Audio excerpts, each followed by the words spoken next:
നമ്മുടെ മഹാനായ യോഗിജിയുടെ തീരുമാനം ഞാൻ 100% ശരിവെക്കുന്നു. ഇപ്പോൾ മിക്ക ഹൈന്ദവ വീടുകളിലും തൊഴുത്ത് ഇല്ല. അതുകൊണ്ടാണ് കേരളത്തിൽ ദാരിദ്ര്യം. എല്ലാ വീടുകളിലും തൊഴുത്തുണ്ടാക്കണം. കുട്ടിയടിയും സിമെന്റും നമ്മൾ ഒഴിവാക്കണം. നമ്മളുടെ ആർഷഭാരത സംസ്കാരത്തിൽ നിന്നും ഉരുത്തിരിഞ്ഞ ചാണകം മെഴുകൽ, മുറ്റത്തായാലും വീട്ടിനകത്തായാലും ഒക്കെ ചാണകം മെഴുകണം. മതിലിന് പുട്ടിയടിക്കുകയോ പെയിന്റ് അടിക്കുകയോ സിമെന്റ് അടിക്കുകയോ ചെയ്യരുത്. അവിടെയെല്ലാം നാച്ചുറൽ, നല്ല തണുപ്പാണ്. 100-300 വർഷം വരെ നമുക്ക് ആരോഗ്യത്തോടു കൂടി ജീവിക്കാൻ കഴിയും. അതുകൊണ്ട് തന്നെ ചാണകം മെഴുകുക.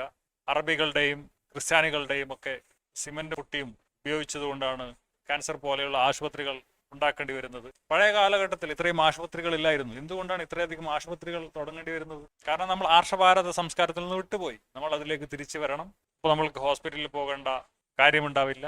യോഗിജിയുടെ ഈ തീരുമാനം രവി സാറിനും ആരിഫ് സാറിനും ഒക്കെ സന്തോഷമാകും.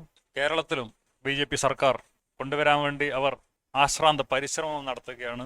ആ പരിശ്രമത്തിന് തക്കതായ അപ്സരസുകളെ അവർക്ക് സ്വർഗത്തിൽ ലഭിക്കട്ടെ. ആനനിതംബങ്ങളുള്ള അപ്സരസുകളെ തന്നെ അവർക്ക് ലഭിക്കട്ടെ എന്ന് ആഗ്രഹിച്ചുകൊണ്ട് പ്രാർത്ഥിച്ചുകൊണ്ട് ഞാൻ നിർത്തുകയാണ്. ജയ് ശ്രീറാം.